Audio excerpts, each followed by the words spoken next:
Welcome to the Marvels, Mysteries and Midlanders podcast. Prepare to take a dive into all things mythical, eerie and downright strange. Stick around. You might just enjoy yourself.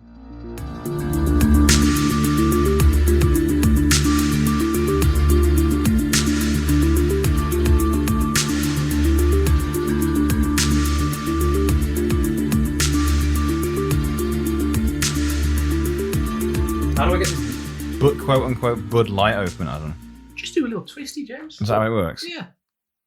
Wow! I've never pulled off a bottle cap with my bare hands before. Cheers, lads! Hey! Hey! Lewis. Pepsi.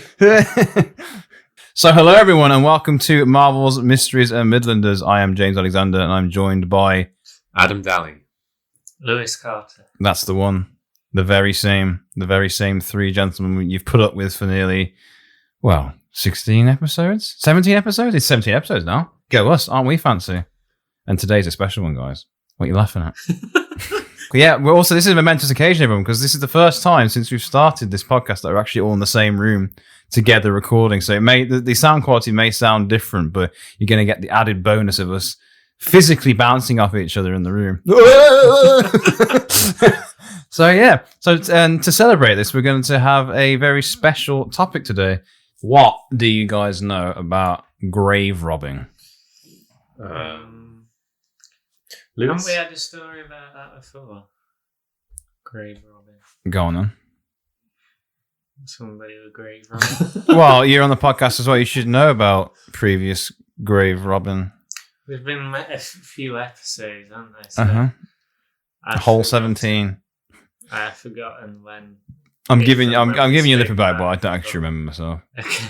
The Crogling vampire lived inside of a crypt. Yeah. That's grave borrowing. What's the difference between grave robbing and grave borrowing? One, you're gonna get it back. You can give the grave back with your own. Yes, that's grave trading. I feel like there's too many of these now. This is good. But yeah, what do you guys know about grave robbing? Are you familiar with? I want to say the intricacies. Used to grave rob. Yeah. They still might.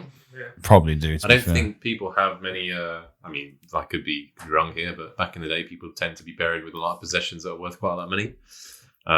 It may be even more common today because you go grave robbing for some old stuff, some old shit over there. Looks like you're pointing at Lewis's computer there. For Lewis's instance, old ass computer. Yeah. Lewis's iMac, he could be buried with that, and that could be a treasure in 50 years. I go to Lewis's grave, provided I'm still alive, dig it up. Yeah, Bob's your uncle. Can I be buried with my Sony PlayStation 5? Yeah, so, okay. Lewis, you same? Yeah, that's what I know about. You look really nervous then. Don't ask me. Don't hurt me, I'm sorry. Maybe Lewis is a secret grave I think robber. he is, mate. He's just Yeah. a bit, Covered a secret. does look a bit sweaty. Nervous. It's more like rings and stuff, isn't it? In jewellery. That you Yeah. get to. Oh, right. I thought you were talking about like you're part of like some grave robbing ring or syndicate. Like a grave robbing cult. Oh, a grave robbing cult, yeah. Yeah. What do you call them? The free carters or something like that. Ooh, that's good. The free carters. I'm very good. Carterologists. Or like the sticky fingers. I think that's a good name. Okay, we'll go with that. Sticky fingers it is, guys. Sticky fingers. Coming to a town near you. So, today we are looking at two particular grave robbing bastards called William Burke and William Hare, who are both from Northern Ireland, and they operated in Edinburgh in the early 1800s. This is technically the first serial killers, we're looking at. That actually happened and wasn't just like 50 minutes of you telling us something that didn't happen. This one's real. This one's real, guys. Yeah, well, the point is, even if it isn't real, it's the interpretation and the reaction. We're here to provide a service, tell a story, and entertain. Whether it's fake. Do you think Lord of the Rings really happened? Don't tell me that. Do you think... I don't want to answer that question. Do you think that Saving Private Ryan really happened? I believe Tom Hanks was on Normandy, yes. I do as well, yeah. Yeah. I would have fought with him to the end. Yeah, but yeah, this is actually a true. It could be our first true crime episode. I know we don't really go into that area, but it is a macabre tale from the Victorian times, so I feel it So there's it'll fit us. What does macabre mean? Macabre is like spooky, dark. Is it ooh. like death related? Is it Death like, related, really? Yeah. Isn't it French for death or something? Macabre. Like Don Macabre. Macabre? I don't know. Macabre is the works, having a grim or ghastly atmosphere about it, Mm. which, murder tends to fall into that category, my friend. Ghastly. Ghastly. So yeah, Burke and Hare were responsible for committing the murders known as the Westport Murders, which took place over a year between 1820. This is why you shouldn't drink beer before we go on, because they're going to keep burping. Main science ground. Yeah. Yeah, these murders took place over a year between 1828 and 1829. So Burke and Hare were also labelled as resurrectionists, which is basically a very fancy term for a body snatcher. Lewis, with a question. Burke and Hare or Burke and Hare? Burke and Hare. Okay. I like Burke and Hare. Okay, well, Hans Burke and Hare. this is Hans Burke and Hare. Have come to collect your corpses. We're also German now, yeah? Yeah, From Northern northern. In Edinburgh. Oh, so confusing. Yeah, it's like Yoda now. Very confusing. Yeah, so resurrectionist was very basic, a very fancy term for a body snatcher. But the reason why they were particularly called resurrectionists is because they were employed by a certain medical professional. Like many places in the UK, Edinburgh law officials were doing their best to stop this rampant crime from happening because it was a really widespread thing. It wasn't just the odd undesirable doing it. It was a massively widespread thing for various reasons. Like you said, jewelry, goods, but also... Resurrectionist is an interesting... It's a cool name. It is quite cool. It'd be a good band name as well. The Resurrectionists. Hey, Maybe we should start a band. Start a podcast on a band. What would I play? The band would just be us doing the podcast whilst hitting... Oh, no, we've got our orchestra. That's true. That is true, yeah. Do we... What's that? It was when we did the Sky Trumpets impression, didn't we? You brought it down, the house. You brought the house down with your Sky Trumpets impression. Yeah. It's true. But yeah, so at the time, there was a big issue with the body snatching happening, especially when they were employed by certain medical professionals. I can't say medical professionals. So Edinburgh was one of the leading cities in medical research, meaning they needed the bodies to do the research, to keep the cycle of science going on. You might be wondering, well, why was it so hard to get bodies at the time? I was literally Because just people do die all the Why time. was it so hard to get bodies at the time? Yeah. Well, I'm glad you asked that question, Lewis. You're so smart and original. Well, mate, it was actually illegal to donate your body to medical science prior to the Anatomy Act of 1832. Oh. What year were you? Well, the murders took place in the year 1828 to 1829. So it wasn't that long after. No, this foul act, or acts, basically pushed it further into the realm, or it basically pushed the act forward because everyone was like, not having that happen again, mate. So at the same time though, superstition was obviously a very big thing in culture still, as it is now. People believed your body needed to remain intact to make it to the afterlife, and if it didn't, your spirit would represent the state of your current body. How long does it have to stay intact for, though? Because you'd think... Be buried, I'm guessing, once you're buried. Yeah, once you're buried, well, then they'll let you into the afterlife. True. What can if you do what you like. what if you get you've lost an arm? You've got an arm off. Yeah. Oh, he's got an arm off! Can you still go? Game! Yeah. Yeah. I question your logic, sir. No, it doesn't. You don't get stopped if you aren't a perfect person, perfectly formed person, should I say. You get how the state of your body represents your spirit. So say if you lose an arm, yeah, but you have one less arm in the afterlife. So your ghost is going to have one arm. Nah, that's a shit. So imagine that's like a shit deal, you get. What about if you? Because your body rots away, doesn't it? You become a skeleton. Well, there are skelly ghosts about, so maybe that does make sense. It's a good point, but imagine though, if you donated, say you're walking down a dark and dusty hallway on Edinburgh one evening, and a ghost approaches you with its chest plate open, its brain showing, and completely naked. That would. Ooh, impressive. Oh, yeah, that would be quite. So you donate your uncle's body to medical science, and then he gets chopped up, and you see his body. Yeah, nobody wants to see their Auntie Beth floating about in pieces, do they? Right. Yeah, I get you. Yeah. Okay, we won't question. Not logic. It's the truth. It's true. It's superstition. It's superstition. Logical superstition. Okay. It's a bit of a what's the word? Like oxymoron? Is that a thing? You're an oxymoron. Logical superstition. Yes. The only bodies that these anatomists, medicine men, doctors, students, whatever, could get were those of criminals or those who had passed away in correctional houses. They could get bodies still.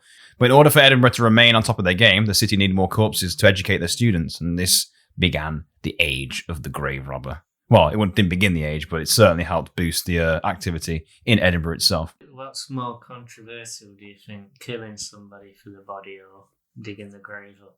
Well, you can kind of make your own economy, can't you? You kill them, then dig the body up. Or you don't even need to dig the body up, just kill them. Do you think when they're flogging the organs and shit, they're like, this is fresh, this is... Well, it's just going to cost you a bit more. The doctors question them. Where did you get this body from? That's some this fresh... Is still warm! It's still beaten! Yeah. Well, one way people actually tried to protect their dear departed was the installation of the mort safe, which was essentially a cage that you put over a grave. You've probably actually seen them when you've been in graveyards, particularly with old burial spaces. Oh, yeah. It's like there's where the coffin usually is. There's like a cage like built over it. Does that go underground, you reckon? Because surely you could just dig around. Yeah. What? You mine underground. It'd take a lot of effort to dig like under Edinburgh, because I'm pretty sure Edinburgh's like built upon graveyards. So you'd probably find a few bodies. You want to buy a skeleton, mate? Yeah. There's no organs in it, but you know. Edinburgh's a nice place. Yes. I'd love to go there. I've not been to the Edinburgh. grave, Have you? Have you been to Edinburgh? Not yards. You've been to Edinburgh? Yeah. Have you? Last year. Oh yeah, without me. Yeah, I remember now. Without me? Yeah. I remember now. Let's go to Edinburgh, Lewis. Yeah, we'll go. On my own. Yeah. Still salty about that. Yeah, a little bit. You know, one of the best Gothic cities in the UK, but you know, it's fine. Could go again. Yeah, but we'll get the same experience as the first time. Yeah, it's fine. Yeah, whatever, mate. Whatever. Not interested. Yeah, I don't give a fuck. Maybe, though, these cages would keep the bodies out to stop them from coming back. Well, zombies. Yeah, or vampires. But anyway, we're not getting into that realm today. Not yet. The lawmen even built watchtowers that were used to oversee graveyards to detect potential diggers or grave robbers. They essentially turned the graveyard into a high-security prison. No way in. No way out, man. There's no way out of here. That must have been a fun job. I know, yeah. Just watching over the dead. Hey, stop digging! I bet it's quiet. You're digging there, mate. The Scottish.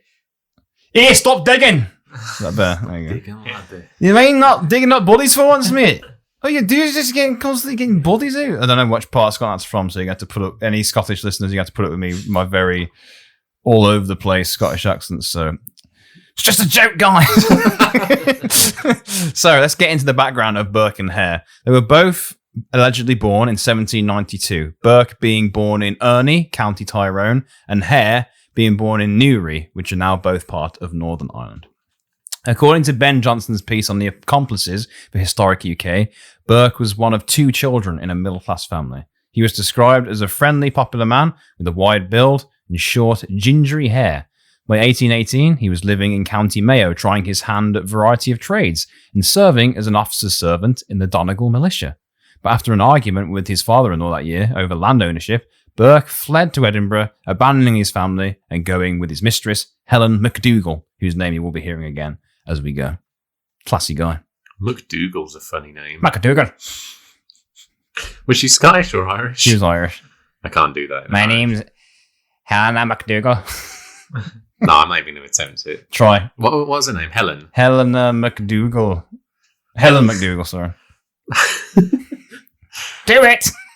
My name's Helen Mcdougall. I can't do it. Helen McDoodle. Helen McDoodle. Welcome to me pub. It's Helen McDoodle. Lewis, would you like to take a shot at the Irish accent? Definitely. So yeah, he fled to Edinburgh with his mistress. Once he was there, he worked as a navvy, who were responsible for excavation and construction of roads, railways, and canals. So if you have to follow like the duo stereotypes, Burke is the big dumb one. I thought they were brothers to begin with. No. Why do they call you Burke and Hare? Oh, because you said Burke and Hare and then said the last name of Hare, I think, and I thought that was just Hare. Burke and Hare. That's what I did, yeah. And I think we pieced together the German aspect of... Yeah, you're really onto something there. But oh my God, it does actually sound like Burke and Hare. Sorry about that, guys. Yes, thank you, Adam. So, yeah. It's got over my head, that way. Burke and Hare was the name of a concentration camp in World War II. And Adam was like, Burke and Hare. That's a great segue for a joke. Yeah. Just a joke, guys. Don't cancel him either. Right. So, yeah, if you have to go for duos, Burke is the big dumb one and Hare is the skinny, smaller, kind of more... Intelligent. When I say intelligent, more scheming one. Oh, okay. That may not be true. Conniving, What yeah. a great word. There isn't as much known about William Hare. He was also apparently born in 1792, or it was even rumoured he was born in 1804.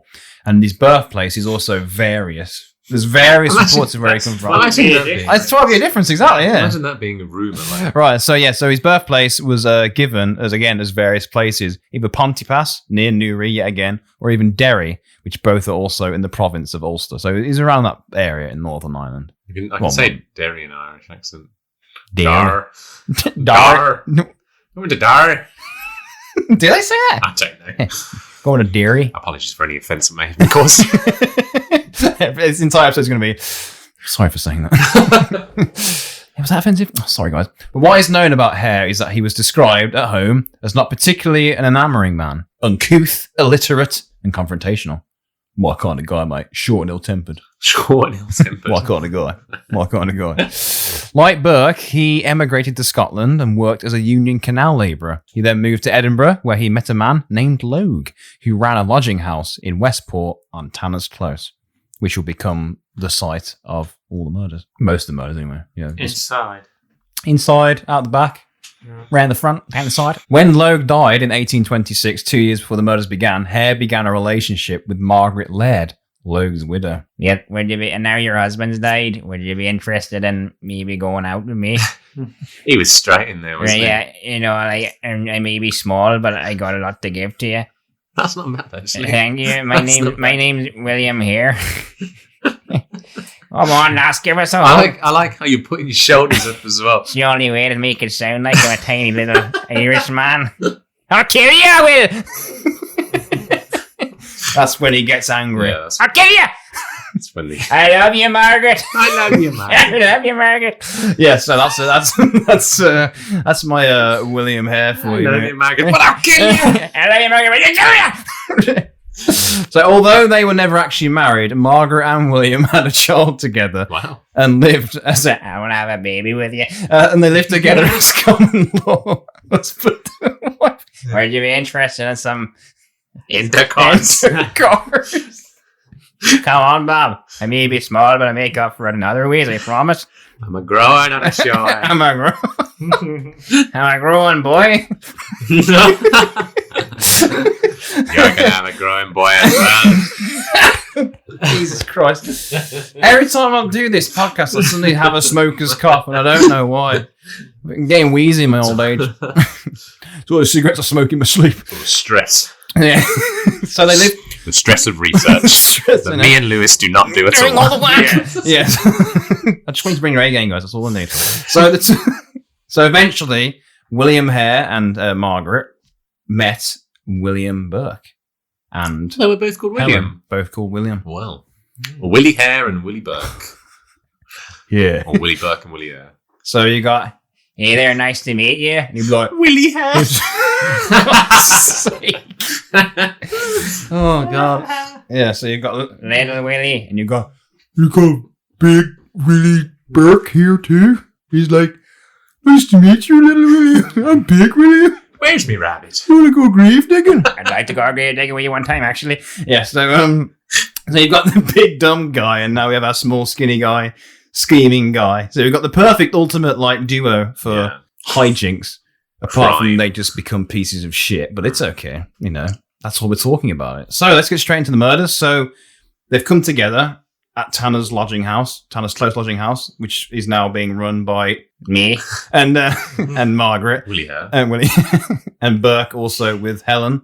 They've come together as a four because so they've got like a little couples thing. That's the thing. Yeah, it was mainly these two doing the murder, but the women. Margaret and Helen. It was never truly proven they were involved massively. At least I think it was Helen. Oh, they were like there was definitely involved. They were aware of what was going on, you know.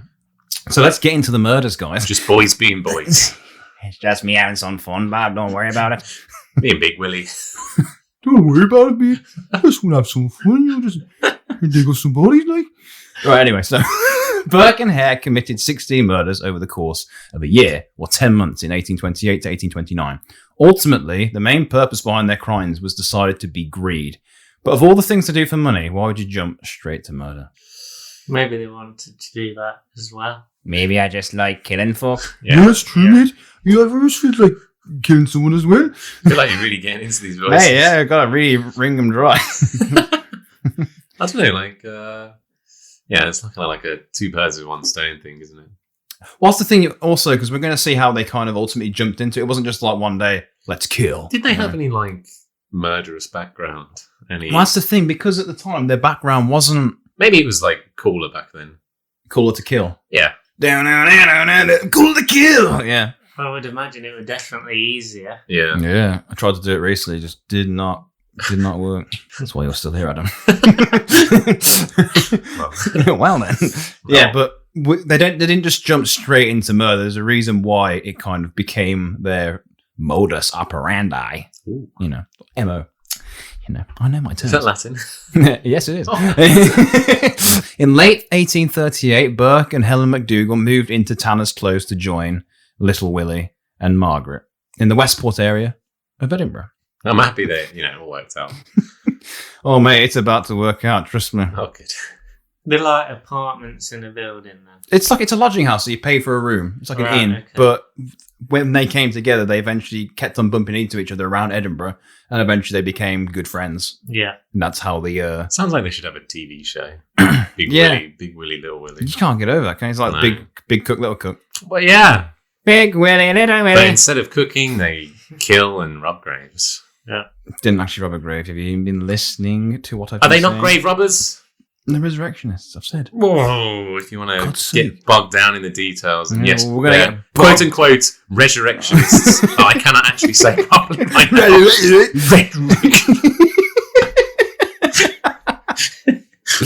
Yeah. So according to Hare's later testimony, after being captured, by the way, they get caught.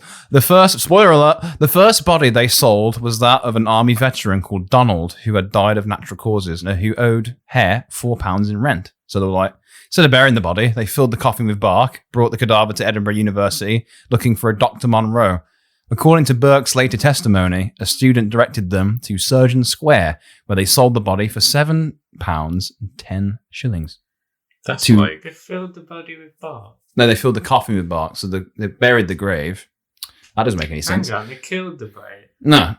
Let's have a rewind, because evidently somebody wasn't bloody listening. I wasn't. Lewis! First body they sold was an army veteran called Donald, who died of natural causes, and he owed Hare £4. And they were like, I ain't burying you. We're going to put your body somewhere, put bark in your coffin so people think you're in there, bury that, and we're going to sell your body. How did they get hold of his body? He died in the lodging house. Yeah, why would they put bark in the coffin if he's just being buried? No one's going to dig it up just to check if he's still in Weight, there. man. Coffins weren't as heavy probably back then, so they probably needed something to be in the coffin. Went in. Oh, okay. I thought they put the coffin back in the ground and fill it with bark and thought, they'll never know. Oh, he's looking all right. So they arranged his funeral then. They were like, oh, we bought him a coffin. I don't think they really had proper funerals back then. He's in here, trust me. Yeah, it's a funeral. £4 in his finger and £7. Yeah, he's in there, promise. You can imagine him giving them a eulogy. Little Willy, he owed me £4 this He owed me bastard. £4. That lad, he wasn't bad, that old army veteran Donald, but he owed me £4, and I actually think he's a bit of a bastard for that. Little fucker owed me £4. Yeah, so, Lewis, you familiar now, yeah? Yeah. So they took the body to a Dr. Monroe Mm. and basically tried to sell it to him, but he wasn't there. So a student sent them over to Surgeon Square, where they sold the body for £7, 10 shillings, to a Dr. Robert Knox, a local anatomist. Now, out of everyone in this story, names to remember, you know Burke and Hare, you want to remember Dr. Knox as well, because he was the guy they were selling the bodies to. Dr. Knox is quite a funny name as well. Yeah. He was a Scottish doctor. He was like, hey there, Dr. Knox? my name's here, Dr. Robert Knox. Fancy coming to see a dissection later? This is strangely, yeah. It's strangely good for me. I don't know why. Was this a dodgy deal then? Because, was it not allowed to sell bodies? You could sell bodies of criminals to anatomists, but it's because obviously getting hold of a body is a particularly. It's not the most, I guess. You don't come across a body every day, you know. No. How did the steel go down, do you reckon? Do you think it was in an alleyway? I just come to the front door and went, do you want this? Merchandise. I just wondered if you'd be interested in buying this corpse you got here, man. Yeah, it's really fresh too. Yeah, I think £7. In my mind, I'll buy that fancy piece of merchandise for 7 squiddly dillies. Can you imagine them just like walking down the corridor and Dr. Knox sees them and goes, "Hey, Burke!" I don't know what that is. Hey, Burke! Burke! Burke! Get over here. Is that a fresh corpse you've got? No. £7 right now.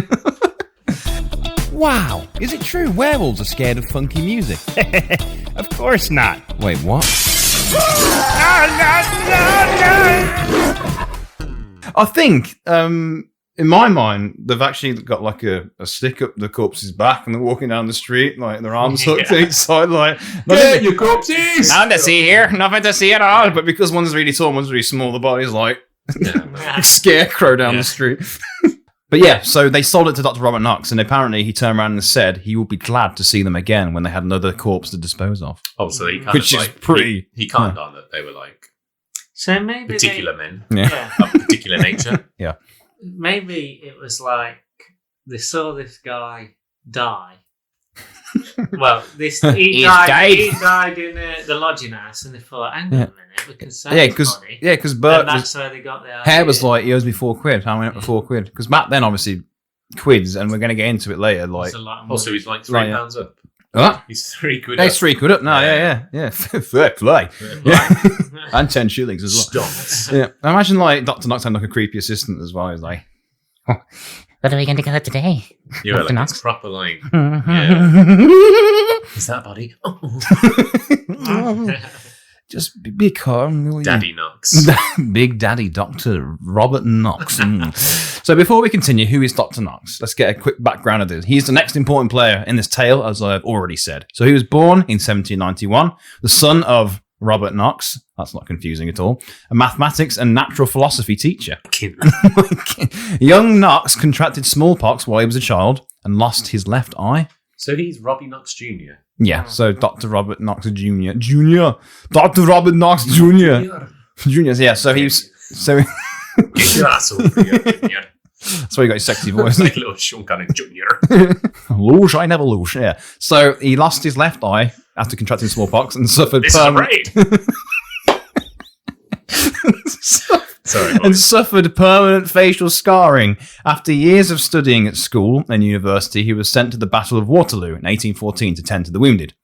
He went with the 72nd Highlanders to South Africa in 1817, but returned home in disgrace after fighting a duel. You do get good research. What's a duel? Thank you. A duel? What's a duel? It's like... Fighting a duel. Okay, taking... Well, yeah. I challenge you to a duel. It's still it's still a fight. Yeah. I thought it was fighting a jewel, as in like a gem. A gem. That jewel was the size of a tangerine. Blood diamond. Size of it. Yeah, Dr. Robert Knox was having a fight with a blood diamond in South Africa. Yeah. Leonardo DiCaprio turns up and just fucked everything. I'll peel your face off your hit. Yeah. A few years later. Wide variety of accents. I'm really getting through him tonight, man. A few years later, he pushed the establishment of the Museum of Comparative Anatomy and Pathology at Edinburgh's renowned College of Surgeons, which he would become part of. He was put in charge of the new museum. He was put in charge of the new museum in 1825 and was also involved in teaching and lecturing. And why are you laughing at me? I'm just having a good time. I know it's a lot of info at once, but just to give a background to obviously not just to you, to our listeners as well. And I hope you're listening because you've done a shit job so far, Lewis Carr. I am. I'm sorry you've been at work all day, but you know. Yeah, it's true. But if you have any questions, do ask. Just, you know, ask me to repeat it because it's not fun to the listeners. God's sake. But yeah, so he became a teacher and lecturer at this College of Surgeons, becoming known for the fact that he always seemed to have fresh bodies to dissect at a time when cadavers were in short supply, even though grave robbing was commonplace. So Liz, if someone comes to you, say if you were Dr. Robert Knox and you're at a door, yeah? And I'm Dr. Robert. You're a doctor who's you're looking. Daddy Knox. You're a doctor. You're Dr. Lewis Carr. You know nobody else, man. And you're in Edinburgh. And you're at the College of Surgeons, yeah. So someone knocks on your door. Hey there. Would you be interested in buying a corpse? We got them fresh for you this morning off somewhere. You're really fresh. I promise you'll have a good time with it. And it's my job to cut up bodies, is it? You're a scientist, mate. You do what you want with the bodies. Okay, I've been like, Not anything. is it a criminal? Is it a criminal? I'd say. I don't actually remember who it has. You can be his assistant, Adam. What, the really creepy... No, he's Dr. Lewis Guy. You can be whoever you want. You can be Okay, assistant. I'll be assistant chief surgeon Daddy Dong.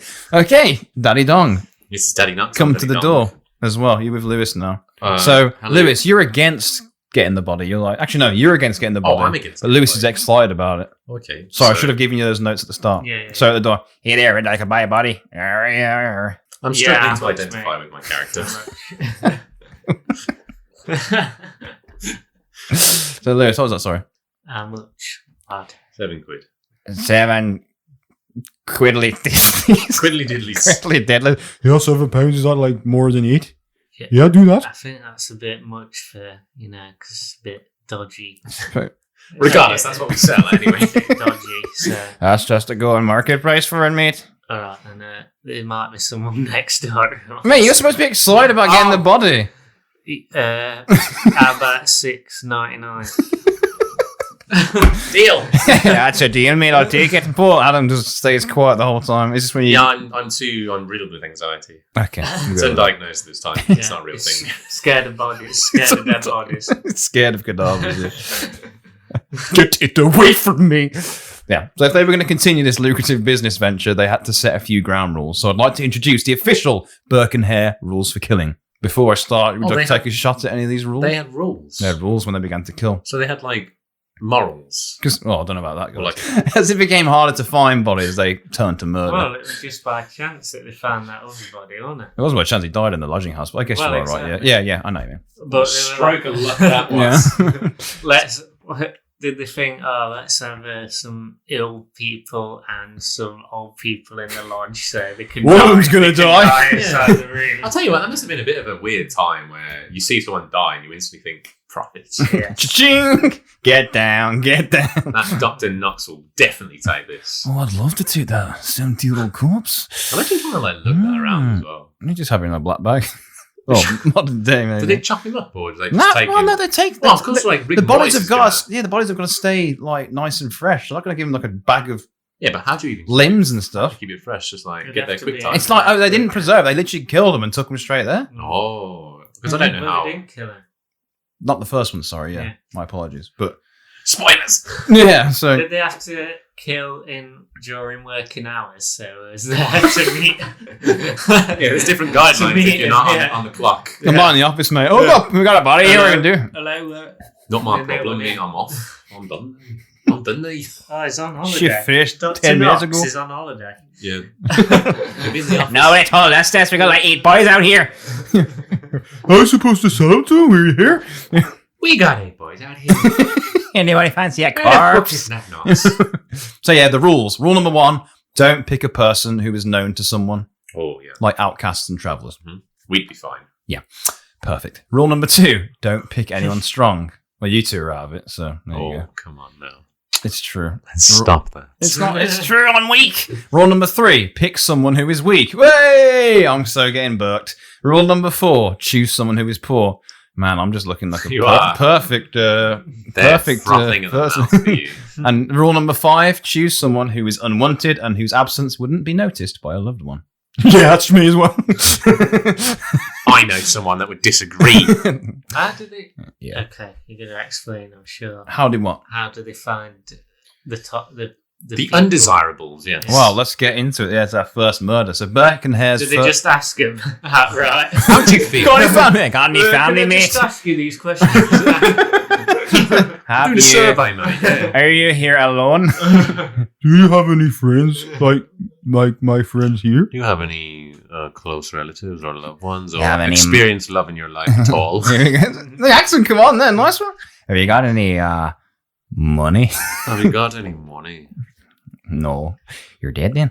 So Burke and Hare's first official murder was a man named Joseph who worked as a miller. They filled him with whiskey. I don't know why I wrote it like that. They gave lots of whiskey. They filled him with whiskey.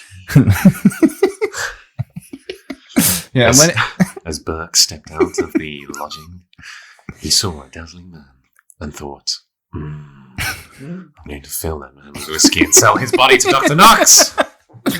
And that's exactly what he did. So they filled him with whiskey, and when he was pretty smashed, they suffocated him via a pillow over his face. They later invented a form of killing which became known as burking. Which I'm gonna bark you. Get burked.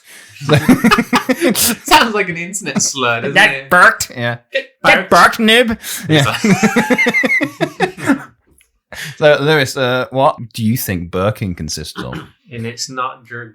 It's not alcohol. No, it's nothing to do with. It's how you kill them. The alcohol is just kind of a way to. How would you feel? How would you burk someone? Okay, so they might still be drunk, but the way you kill They're them. drunk either way. Yeah. Right. Well, I would assume you've got to keep the body in good Yeah, condition. good. haven't you? It's surely it's a suffocating or something. Yeah, suffocating. Or drowning, maybe. Intelligent gentleman I have with me. Very intelligent indeed. Burking was a form of traumatic asphyxiation where you would sit on the victim's chest and then cover their mouth and nose at the same time for complete suffocation. Not only did sitting on their chest restrict airflow, it would also help them to stop struggling, basically. How many of them had throbbing erections? I didn't see that in the research.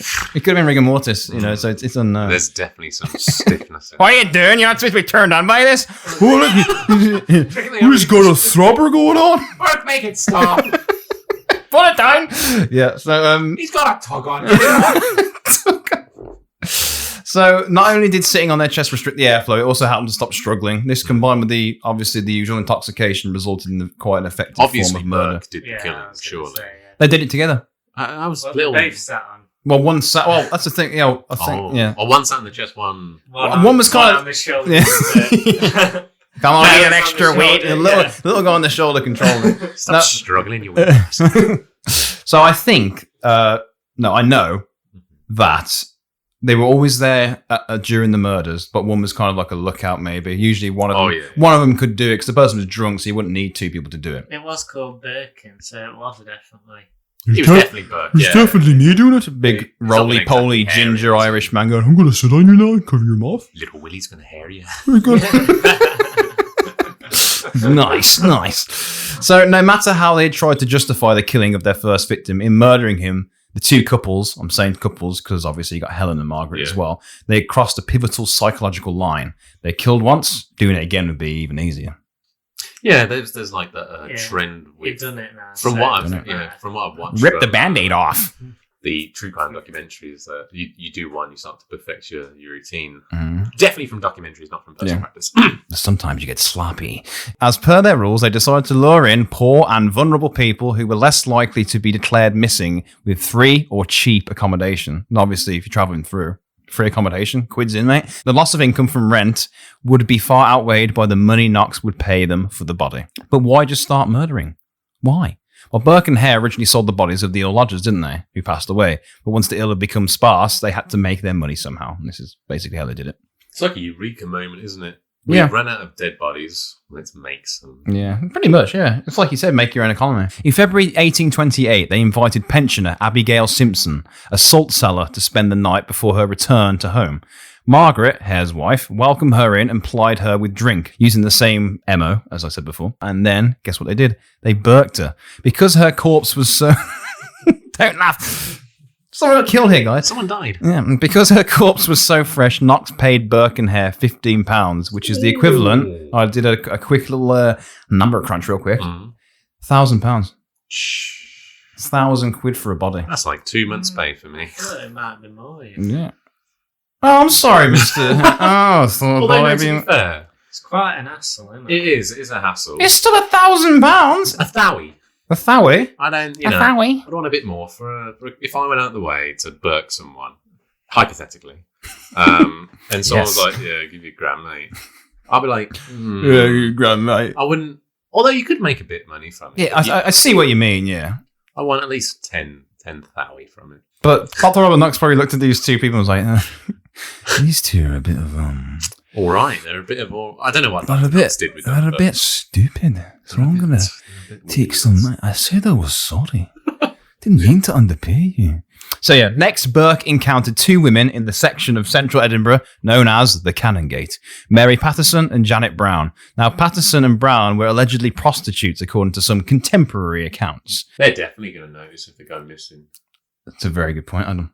Burke invited them to breakfast, Regulars. but Brown left when an argument broke out between Mcdougall and Burke. So there was a domestic, Oh, and they were like, a lover's tiff. A lover's tiff. Bit awkward, you know, when you're around a couple arguing. It's Oh, like, yeah. I think I had a dream about that last night. I think I had this like imaginary girlfriend, a miraculous imaginary girlfriend, and we were having an argument in front of someone, and it was just really awkward. I didn't like it, and then I woke up and I was like, "Oh, thank God, I'm single." And then the girl that And then the played in crying started, and then I got up, got out of bed, got on with my day. got on with my day. So their argument began, and then when Brown returned, Patterson had disappeared. She apparently had left with Burke, but in fact she had just been sold and burked, or not in that order. Sold and She burked. got proper Burke. She did. She got proper burked. What are you doing to my body? Stop cutting me open! Yeah, so she God's sake, she'd been burked and taken to Dr. Knox's lab and sold as well. And then her friend was none the wiser. How's Noxie making his money? He's Well, paying he's a fair he's whack like for a this. big Is this like, he's a big lecturer and stuff at the medical university, Oh, so he's I got thought it got was cash like- over coming out of the wazoo. is he not like writing this off? Tax deductible Yeah. corpses. Yeah, mate. Yeah, maybe. Robbie, what's all this? Oh, I'd like you Don't to worry scrub about that from the accountant, please. Accountant, please. Make I'm taking away your business card, Noxie. You're spending like a fledgling. like a fledgling. I don't know. Yeah, okay. We'll carry on with that. So at this point, the next morning, some of Knox's medical students recognised Mary Patterson's body on the dissecting table, presumably, as you said, because they'd used her services. The students recognised it. Yeah. You dirty dogs. they couldn't even say anything, though, could they? Yeah. Oh, that's Oh, it's Mary Patterson. that's Longlegs Mary. I know her. Slung her one a few times. Slung Robbie, where'd you get this from? Oh, man. No. At this point, you can see them beginning to stray away from their set rules they made. Because again, people who didn't have any, people who cared about them, or people who were known. Killing prostitutes is a dumb idea, really. Yeah. Yet the murders continue, because remember, they killed around 16 people, potentially more, but registered definitely 16. Did they sold 16 as well? Then? They say, yeah, they killed and Well, they sold. probably sold more, but Potentially, yeah, but they definitely, killed 16. the 16 we know of, they definitely sold. The next victim was a beggar woman called Effie. They were paid £10 for her body. Burke, quote unquote, saved Effie from a run-in with the police by claiming that he knew her. Effie was a cinder gatherer, which is also someone who would rummage through refuse areas looking for stuff because she was a beggar woman. Effie was known to Burke and had previously sold him scraps of leather for his cobbling side business. And then Burke tempted her. He had a side hustle. He had a side hustle as a cobbler. He's an eclectic man, isn't he? Yeah, well, this is Burke. This is Big Burke. Like, I like just doing my little. I like shoes. I just like making shoes for my giant feet. I'm size 20.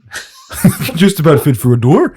Yeah. So Burke tempted her into the stable on the lodgings with whiskey again. And when she was drunk enough, he and Hare did their dirty work yet again. Then he delivered her body to the medical school just hours later. Now, I get why they do it so quick, because the fresher the body, the better the cash, Imagine getting stuck in traffic or something. Losing pounds. I imagine by they the just second. ran with the body. Burke ran with the body. Yeah. Hare's not doing shit. Hare's on his shoulder like, come on, hurry up. Faster. Faster.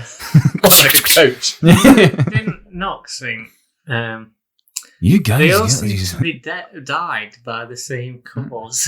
Where do you They all, find seem, they all seem to be Where do you find these asphyxiated. bodies, lads? Why have they all got bruises on the chest? Arse prints on the chest. Why are most of them? It's true, though. Yeah, it's a good point. He's probably like, just occupational hazard. I suppose he didn't really ask questions. Yeah, it's just like, cheers for the body, mate. I can figure out what asphyxiation means in my body. Can you imagine if you had preferences? Like, can you not choke them so much, please? Can you not sit on I the need next to do thing? some larynx inspections. And then Can I you crushed. Yeah, fat arse. drown them or something, please? Just do something better. Christ. So the next two victims, and I think this one is probably like the most one to me. Because to me personally, guys. What number is this? 7, 8, maybe. Okay. The next 2 victims were an old woman and her blind grandson. When his grandmother died from an overdose on painkillers, whether it was accidental or forced by the Burke and Hare gang, Hare took the young boy, stretched him over his knee, and then proceeded to break his back, like Bane style, if you read the card. Yeah, he like full on just wrestling move. He broke his back over his knee. Did he make the same noise Batman did? I don't even know what noise. I mean, I reckon anyone made that noise if they got their back broken. My back's hurt. My back. If you get up to me, get up and talk. Rachel! that's Two-Face. Is that the grandma's name's Rachel? No. Too far. That's too far. So yeah, he broke the kid's back over his knee. Remember, this kid was blind as well. But he didn't see that coming. Both bodies were ultimately sold for £8 each. Burke later said that this was the murder that disturbed him the most, as he was haunted by his recollection of the boy's expression. Why did he think, oh yeah, this will be it? Let's mix it up a little Let's bit. mix it up. You know what? Yeah, because he's a kid. Just break his back on my knee. Yeah. Easy peasy. How old was this kid doing that? How old? I think it just says he was just Well, if it's his grandmother. just a young boy, surely so I'd say yeah. between... 8. Yeah, I was thinking like 8. 8 or something. 8, yeah. 8. I'm thinking a little, Tom Hanks in, what you call Tom Hanks again. Yeah, what's Forrest Gump? You know when he's in like his little braces, with his leg braces, trying to run. I don't know why that comes to my mind. He's blind, not like...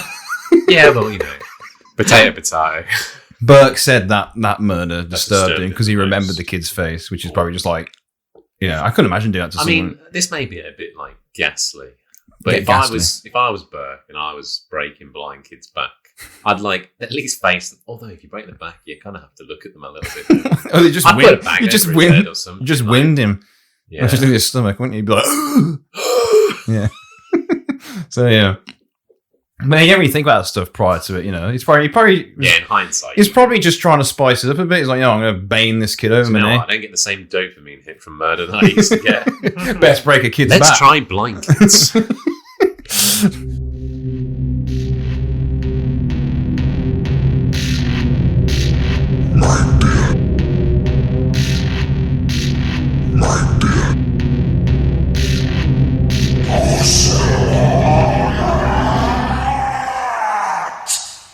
Are you alright? The next 2 victims were Burke's acquaintance, Mrs. Ostler, and one of Helen Mcdougall's relatives, Anne Dougal. So again, the rules. Dougal? Anne Dougal. The rules. Oh yeah, the rules. They're known. They literally know these people. Yeah. Yeah. You Ridiculous. don't want to be friends with these. No. Yeah, they're very See him sizing you up, going, fickle morals. Wonder how much you go for. You're looking at. Just at the bar and like Burke standing above you, like just drooling, and you're like, I want to break his back. breathing down your ear like that. Jesus Christ. Jesus Christ. The next victim after these 2 was Elizabeth Holden, a former lodger and elderly prostitute who, down on her luck, asked to... She was an elderly prostitute down on her luck. Yeah, man. I'm not surprised, to be honest. Hey, there's a kink... no, that's wrong. There's a... I like how you were going to shame me for saying no, that no, elderly no. prostitutes Hey. were not big business. You don't know that, man. There's people with, interests in... Desires for the old woman. Exactly. There's plenty of people out there with But desires I'm for just all saying, that. if she was down on her luck, the look was Back pretty. then, though, you wouldn't live to as old as probably you would now. So elderly, they're probably like 55. MILF. So, yeah. So she was down on her luck, and she asked to sleep in Hare's stable. Burke and Hare then murdered her daughter, Peggy Haldane, a few months later. The loose end. Exactly. Yeah, that's what the thing. Like, it's so grim, but I guess in a way they kind of, without realizing, they may have just saved themselves, getting into a lot more trouble by They killing must off the have door. slipped into some kind of like personal psychosis. I don't know, because with serial killers, like, you have, after a while, like you said, they get bored or don't get the same hit from it or whatever, and But if Burke's they start to get sloppy. yeah. It's almost like they want to get caught yeah. because it's like, how long can you really go on doing that for? But if Burke's already having these like personal traumas, breaking blind kids' backs, he's got to be going through some stuff. Could have just been having a bad day.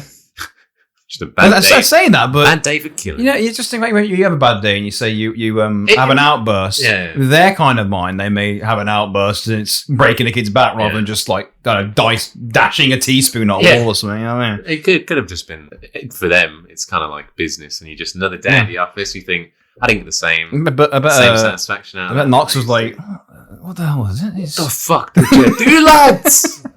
Fucking hell. So Burke and Hare's next victim after these, so now that we're quite deep into the body count. Burke and Hare's next victim was an even better known person, a mentally handicapped young man with a limp named James Wilson, also known as Daft Jamie. I don't know why that name. It is a funny name. Poor kid, man.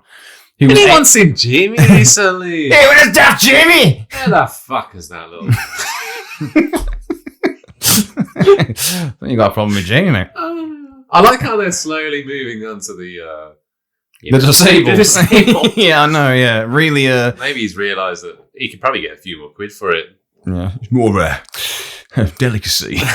So Daft Jamie was 18 at the time of his murder. So he wasn't a kid. He was technically an adult, but he was still called the boy. But when they actually come to trying to murder him, he actually resisted. And he fought back, and apparently he was deceivingly strong and wasn't as intoxicated as the other victims. Wow. So Daft Jamie made him into a bunch of mugs. He was like, how ironic. Not going to take me down. So he roughed him up about it, but it's so much so that they pair actively had to kill him. It wasn't like one watching, the other person did it. Well, they had to get both. They still killed him, but they both had to kind of bring the beast down, so to say. They both fought him. But not long after he was murdered, Jamie's mother began to ask for her boy's whereabouts at the lodging house, because she would be like, it's my boy! She was told he left merely a few hours earlier. Because back then, there's not as much tracking stuff. You have to write on somebody's opinion and be like, oh yeah, I've seen him there. The truth is, you can just be like, oh, I haven't seen him. As long as you don't shift it. Yeah. I'm okay, Mom. Definitely not dead. That's sad. When Dr. Knox uncovered the body the next morning, several students recognized Jamie. Again, the students recognized Jamie? Yeah, but they've got no, oh, is that Daft Jamie? Yeah, slug him one if you don't. The students recognized Jamie. God's sake. I think we've hit a new personal low this episode. So, Jamie's head and feet were cut off after Knox had shown his students the body. Which after? Yeah. Oh, okay, yeah. Knox done that. No, Knox was like, imagine recognising the body without the head and the feet. What? I mean, the feet's probably not. It's Daft Jamie. Fuck me. So Knox denied it was Jamie at all because he was asked about it. People were like, pretty sure it's Daft Jamie, mate. And he was like, no, mate, no. And then they began to dissect the body as they would, but he began to dissect it face first. So he saw the evidence. He saw the inside of Daft Jamie. And then the student's like, no, that's definitely Daft Jamie. I know that mandible when I see one. Maybe, I don't know. They could have been very astute fellas. So, the final victim was Marjorie Campbell Buckety, who was murdered on 31st of October, 1828. Or Halloween, as some of us like to know. That evening, 3 lodgers sat drinking with the Burke and Hare couples. Marjorie Buckety was one of them, who had been invited as a distant relation of Burke's, and James and Anne Gray, a couple travelling through Edinburgh. While Marjorie had been invited specifically as a victim, the Greys happened to be there coincidentally and was safe from harm, probably because it would have been harder to smother 2 of them rather than on their own, even though there was 2 of them anyway. But I guess that's probably what they may have thought. After running to Daft Jamie, they're like, what if this couple's well hard as well? With the night drawing to an end, the Greys were invited to sleep in the Hare lodgings for the night, but denied them. Burke kept Buckety inside the premises as it closed by telling her his mother was related to Marjorie and tried to keep her stuck with like a long conversation in the building. And obviously as it went that evening, the neighbours heard the sounds of a struggle taking place on the upper floors of the building. And that was the last murder they would commit, as far as we know. Burke and Hare hid the body under a bed in the spare room, but crucially did not notice that the Greys had left a few belongings there. They'd been able to get away with such incompetence before, but this was to be their final mistake. The following morning, the Greys went to pick up their belongings back at the lodging house and asked where Marjorie had gone. They were told that she had been asked to leave after becoming too flirtatious, apparently, but the couple became suspicious when a visibly nervous Helen told them not to enter the spare room. Once left alone, another sign of their incompetence of the gang, the Greys just walked into the room and seen the corpse. Also, don't go in that room. I'll be right back. Yeah. Was it Helen that dobbed them in then? Well, she basically... Or was it like a Yeah, nervous, well, don't yeah. go in there. Don't go in there. Don't go in there, or we'll be back. So, yeah, I think she may have given it away a bit by looking so. I don't know how. Maybe she's like, don't go in there. Yeah, maybe she was just like... Maybe she's riddled or maybe with she, guilt. maybe the guilt was too much for her. She was like, like, just get it over with. Get it over with. Maybe she was aware but never got involved. We just don't know. But either way, they found a corpse. When they confronted Helen, who desperately offered them a bribe of £10 a week if they would be silent, the couple were like, nah, mate, and they jogged out straight to the police. £10 a week's pretty good. Yeah, it's Just good. for not talking. But it's also, But then again, you're at risk of dying still. and you also you're at risk of living with the fact is that you're letting people murder people. Yeah. Well, £10 a week. Yeah, but also that's like the cost of the body, so essentially you're getting body money. Imagine you just like... And how do you know what? So imagine you witness a murder and someone says, I'll deposit £1,000 into your bank every week if you just shut the fuck up. You're telling me that you'd be like, straight onto the blow to the police. How do you know they're going to do it though? How do you know they're going to pay I you? mean, yeah, there'd have to be like a contract or something. You broke my murder contract. That's going to hold them in court. You're both guilty as shit. But I understand that because it's easy to. No, there'd be a make clause. If this Yeah. goes to court and I go to jail, you owe me £2,000 a week. Yeah, that makes sense, Adam. Yeah, they definitely would have done They'll that. go for that. They'll go for that, yeah. So, yeah, they found the body, they ran off and told the police. Thus ended the grim dealings of Burke and Hare, but it wasn't over yet. The Burke and Hare gang had murdered 16 known victims, yet the true figure may be far higher, but we may never know if that is truly the case. So, at this point, how do you feel about it? Because now we're going to enter the aftermath of this. They were interesting gentlemen, weren't they? Yeah. Questionable morals, but they got the job done. Did they only sell to that Knox? Yeah. As far as we know, yeah. Yeah. They If found you the bought client. yeah, that's the thing. It's supply and demand, isn't it? Yeah, You know, yeah. you know the guy's going to want bodies. The climate is no bodies. Yeah, I want to know what happened to him. Yeah, what happens to Knox? Well, we will get to that, gents. So, what happened next? Burke and Hare had removed the body from the house before the police arrived with an arrest warrant. However, under questioning, Burke claimed that Buckety had left the house at 7 a.m., while Helen Mcdougall claimed that she had left in the evening. Fucking Helen is... Get your stories straight. 7 a.m., 7 a.m., 7 p.m. Fucking hell. And the police arrested them both for being legitimately suspicious, which I would do as well. An anonymous tip led them off to Dr. Knox's classroom where they found Buckety's body, which James Gray identified, one of the couple who found the body. Oh, yeah. William and Margaret Hare were arrested soon thereafter. It wasn't really that hard to chase evidence, really. Yeah, this is Not not exactly a cold case, is it? I wonder who he gave the tip, though. The anonymous tip. Ooh. Again, could have been Helen Mcdougall, or it could have been, because by the sounds of it, How incompetent. they're idiots. Yeah, they well, killed 16 people, but they are the amount of things they let slide.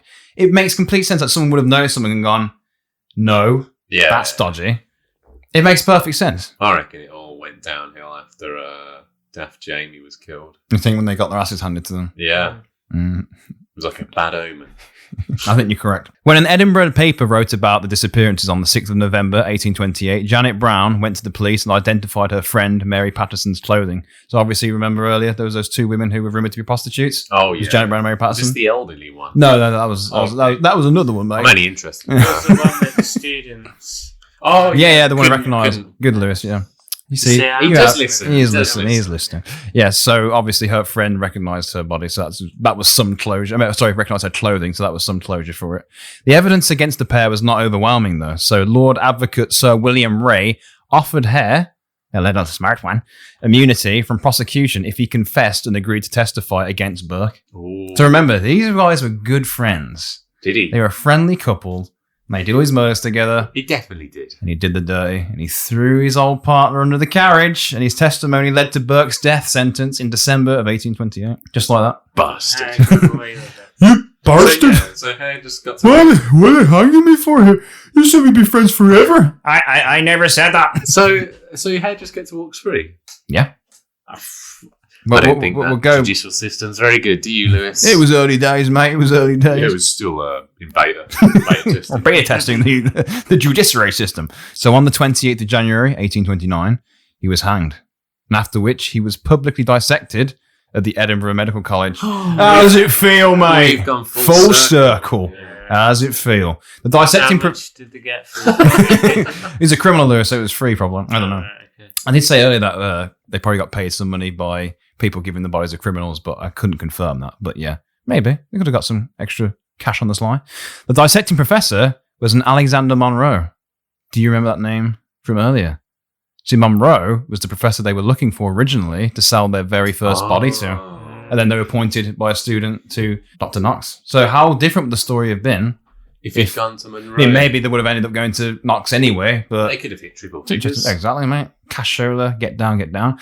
So Monroe dipped his quill pen into the blood... into the blood from Burke's head, the corpse's head, should I say, and wrote a note saying, "This is written in the blood of William Burke, who hanged at Edinburgh on the 28th of January, 1829, for the murder of Mrs. Campbell or Buckety." That's And pretty probably dark. a lot more.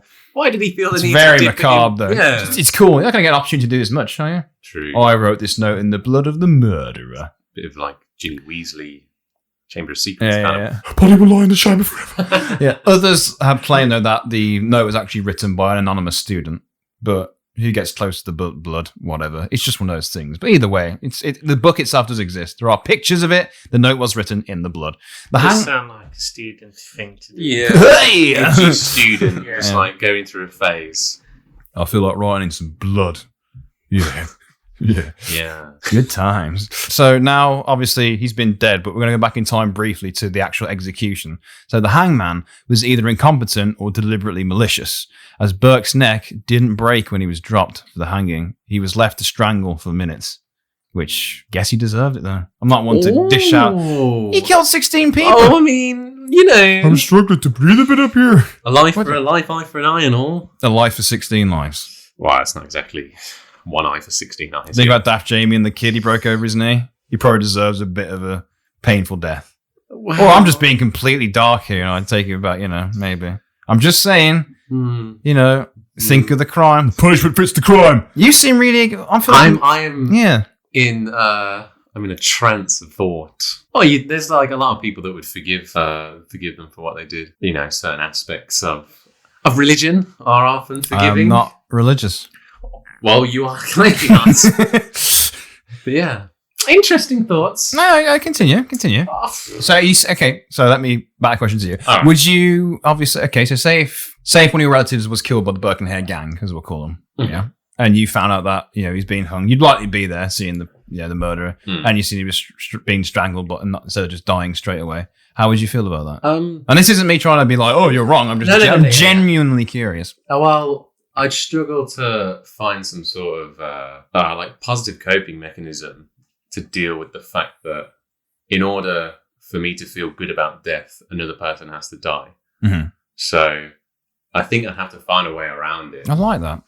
Oh, because then you start to adopt it with everything then. Yeah. And you do like little lower forms of, I don't really know what to call it, but like acceptance for the aggrieved, I guess. I know, I see what you mean, because there's some people who'd be closure. Yeah. But I guess them dying would be enough in a way. I'm not denying that it's like a bad feeling to want revenge. But I'm also I'd like to say quickly that I've never experienced, obviously, it's like that thing where, you want, say if you've been wronged by someone, say, someone kills someone you love, you go and kill them. Do you truly feel satisfied? Yeah. Is the cycle of revenge you worth say it? with all revenge Yeah, stories, exactly. Yeah, but because I'm obviously like, oh, he deserves it because he killed 16 people, and part of me thinks, what he did was bad. But I can see, I wouldn't personally. Would it personally make me feel any better? Yeah. Like him dying should be enough. Him suffering, it's one of those things. Maybe in the furor of the moment, you're like, make him suffer, and then afterwards you're like, oh shit, man, actually, because then you turn into them, don't you? Yeah, that's true. It's like violence begets violence. Oh my goodness. Yeah, I know that's a good point though. Yeah, I like that. Yeah, Lewis, how would you? Do you think he deserves to die? No, he deserves to die. Well, no. Okay, so he's dying either way. Yeah, because that's what happened. Yeah. Do you think he deserved to have suffered a bit longer? If I were there, I wouldn't like to have seen him. That's understandable. Yeah. It could be one of those things where you're like, I want to see it, and you see it, and you're like, Yeah. I can. Yeah. Okay. Yeah. I like that. That's good. I mean, it's not good, but it is good. Excellent. So the point is with this, again, this potentially malicious hanging and it not going the way it should go, is the fact is that the executioner, Thomas Young, had held his job since 1820. So that was 9 years. Yeah. He's had it for 9 years. They shouldn't be messing up. Yeah, exactly. Shouldn't be messing up. Exactly, Lewis. So ultimately, the blood was taken from his head to write that letter, but also his skeleton, death mask, and items made from his tanned skin are still displayed at the college's museum. What's a death mask? A death mask is basically it's like a clay like print of your face, which is kind of like this, and then it's kind of put onto like a essentially just like a clay print of your face. Wow. Yeah, but there's also, speaking of that, so you've got the death mask of Burke in Edinburgh. There's also a life mask of Hare next to it as well. His real head? No, not his real head, just a life mask, which is again... When it was taken when it was taken when he was alive, and yeah, basically. But so it's well, they both look exactly the same. It's the same expression. Eyes closed, mouth closed, like that. It's like if I poured clay over your face and then took it off, and I'd be like, oh, there's your face mask. Ultimately... Because they have death masks without the death- jaw, don't they? Yeah. They just have the top part. And Yeah, then there's the various forms. Yeah. Yeah, exactly. Yeah, so there's various forms of kind of macabre post-death practices, but they really took advantage of it with Burke. They, his skeletons there. Really milk the memorabilia. Yeah, they really milked him, man. They hung him for ages, and then they were like, let's cut him up and display him all over the place. So, on to the accomplices. Isn't it quite ironic that they're making a profit out of his body? For being... Oh, yeah. We've earned it. We've earned our share. Fill your boots. Fill your boots, yeah. So, Helen Mcdougall, she was released from, I was going to say captivity. She was released from jail since her complicity to the murders was not provable, though she was constantly assaulted by mobs and eventually was lynched by a gang of women in Perth, Scotland, 1829. So, some rumours say she died there and then when she was lynched, and other sources have stated that she was assaulted really badly injured, and eventually she fled to Australia. Margaret Laird, which is Hare's wife, also fell victim to angry mobs and allegedly fled to Ireland, though, again, that's kind of where the paper trail ends. Nothing more is known about what happened to her. So, yeah. Knox. Mr. Knox. Mr. Dr. Robert Knox. Daddy so, Knox. He wasn't prosecuted at all. Oh, really? Yeah. Well, so what? Because technically what he was doing was absolutely fine. Despite public outrage, his role in providing an incentive for 16 murders, Burke covered him in his defence, swearing in his confession that Knox had known nothing of the origin of the cadavers. He merely just bought them from them. He's a strange moral compass, Burke has, doesn't he? I know, yeah. He's like, I'll screw I'll my, save my my client. big dumb friend, but the client, I might get some work after this is all over. Yeah. Do you mean Hare said he didn't have anything to do with it? That is correct, Lewis. Oh, Lewis is a keen listener. There's one issue in the research. Jesus Christ. I guess I messed up. Well, Brett could have said it in his trial. Yeah, I don't think he had a chance to. I think it was like, yeah. Oh, He was right, pretty straight pissed The off. hair was like, mate, don't give a... Yeah. You're Oh, dead. no trial then. No, he probably had... He wouldn't have just been killed straight away, but yeah, definitely wasn't in his favour. But what happened to William Hare? Yeah, well, Yeah, Because he got immunity. He got immunity, yeah. He betrayed his partner, his friend, I'm assuming he's still not with Helen. in exchange for his freedom, though, Or Hare is with Margaret, Oh, okay. who, Oh, as Burke. far as we know, was of Ireland, yeah. I know. It's a bit hard to remember all these couples, I know. But what become of Hare? February 1829. Hare had spent the past 2 months in protective custody, and it was time for him to be released back into the world. People were still very much riled up about the murders, and rightfully so. Hare was put into a disguise and put on a civilian travel coach headed to Dumfries, a Scottish market town. He was recognised by a number of the passengers, and before he knew it, an angry mob was after him again. Just these people in the mobs, man. They want some pure animal justice, These is what they people want. have a neck for faces, don't they? Yeah. I know, yeah. Actually, he's in a disguise. They're like, it's that murderer. So the police placed him again in a cell and tried to protect him while the building was under siege by the locals wanting and screaming for bloody retribution. In the end, he was smuggled out of the police station once more and told to make his own way to the English border. They literally just cut him loose. Wow. Don't you know who I am? Isn't it strange, the divide from, like, the civilians that want justice and the police that kind of, like, I don't know, what's the word? Like, they enforce kind of, like, they the law enforce and the law, justice, yeah. And then they're smuggling this murderer out. Is he really worth protecting? Well, exactly, yeah. But then what would, if the mob got hold of him, what would have happened, Adam? Probably something even worse than a minute long. But then again, minutes long Whose hanging. praise in the eyes of the law is it innocent man? Yeah. Oh, yeah, true. But it's not even like, because he did commit the murders, but he was just proven to be, he was given like a grubby deal, wasn't he? Mhm. Give you immunity if you throw someone under the bus. Pretty much, yeah. So who's right in that situation? The police right or the mob right? Well, it wasn't even the police who made the decision, was it? They were just, like you said, enforcing the law. It's more the higher uppers. It may have been something they wanted to wash and get out of the way quick, because it is, letting 16 murders happen in your city without catching people. It's pretty embarrassing, really, from a law standpoint. It stops people from rising up as well. Exactly, but that didn't stop them, because here we are now. So, the Scottish Constabulary washed their hands of him, and they left him to any vigilante justice that might have been waiting him in the wilds of Scotland. And that is actually the last official account we have for Hare. Maybe he was killed out there on the road. Maybe he forged a new identity and continued on his grisly affairs. Maybe. What we do know is that Hare had talked with the police about going back to his native island. One big theory was that he became an old blind beggar working the streets of London. Other theories point toward appearances in Canada and Australia. Now, honestly why do you think they did it? Both of you. Maybe there were just no jobs at the time. Murder was the best option. It is like an easy way to get some cash, isn't it? Easy, yes. Morally, not easy. Well, they clearly had some flimsy morals. Yeah. The code went to shit after But as I said at the start, I pointed out that it has been pointed out it was a greed-based system. Because it was they're making money, therefore you associate it with greed. But they create this economy. But they were also running a lodging house. Yeah, they had people coming in and out, paying for rooms. He had his side business as a shoe cobbler, whatever the hell it was. There was still money coming in. Yeah. Maybe it was like... Well, maybe this macabre career funded everything else. Maybe. I reckon they must have got some kind of thrill out of it. Oh, yeah, definitely. Like a biological predisposition. It was there, but until they did it once... It could have been anything. Like, they got that fix from something else, then maybe they wouldn't have become murderers. But if they did it once and then all of a sudden they get that rush and it becomes an addiction, and then all of a sudden you're hanging from a rope. Yeah. Thanks for listening, everyone. It's true. And you, Lewis, feel the same way? Yeah. I got a t-shirt just quoting, Yeah. Yeah. Poor Lewis is tired. Yes! Lewis is tired from a long day at work, aren't you? Bless you. No, I just don't really have anything to He's add. got nothing to say. All right, fair enough. I do find the couples mixed doubles a bit weird. What do you mean? Well, they kind of went as like a four, didn't they? Because obviously the partners knew about it. Yeah, so they must have known the whole time if they was to know that there was a body in them. Yeah.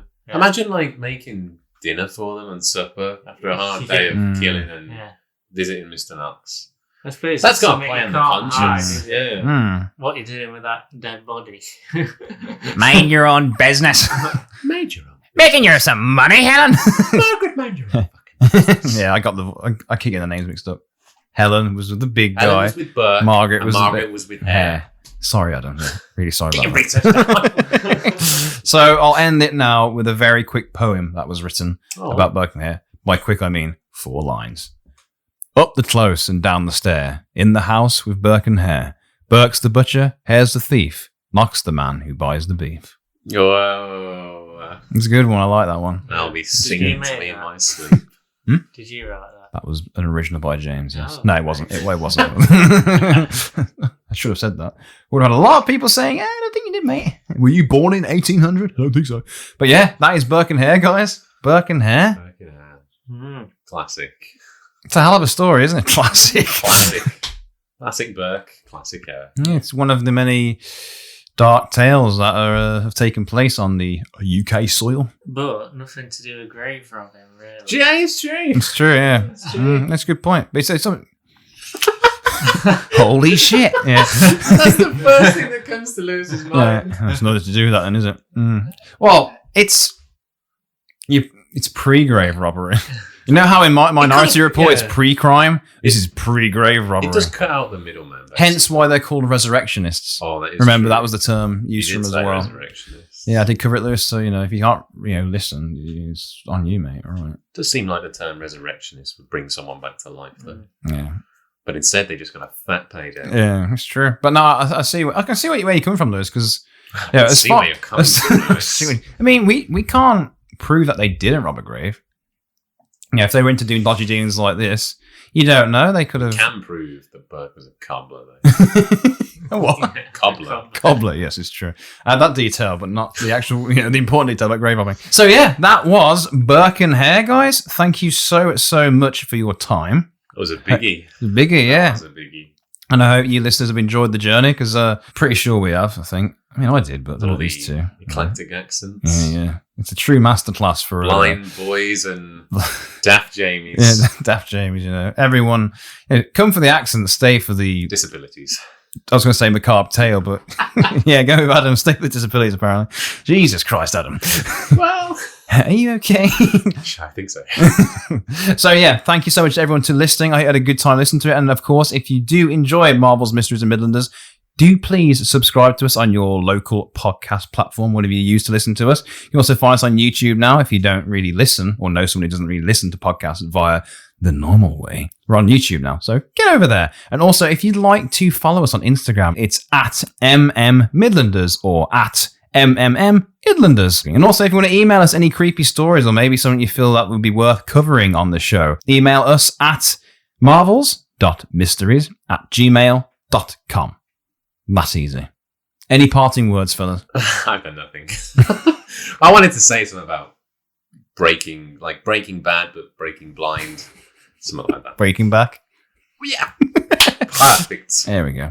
Isn't Burke and Hare a kind of shoe? Oh my god, because he was a cobbler. Yeah. Oh, Holy shit! Well, actually, maybe we'll have to do some outside research for this. Right now. Burke and Hare. Birkenstock, I think. Bergenstocks, yeah. Oh yeah. Oh, But anyway, thank you so much, everyone, for listening. Berghaus. Is it Bergenhaus? I don't know. Yeah, something like that. It doesn't. Burger. Doesn't. Burger. Yeah. Anything with burger. Yeah. Wasn't that meant to do with them grave robbers? Sorry, resurrectionists. So thank you so much to... My name's Adam Daly. And to... Lewis Carter. And I'm James Alexander. Thank me. Ha ha ha. And thank you so much to all of you who have listened to the episode. I hope you enjoyed it. And I hope you all have a positively fantastic week. Until next time, bye-bye. Bye. Bye.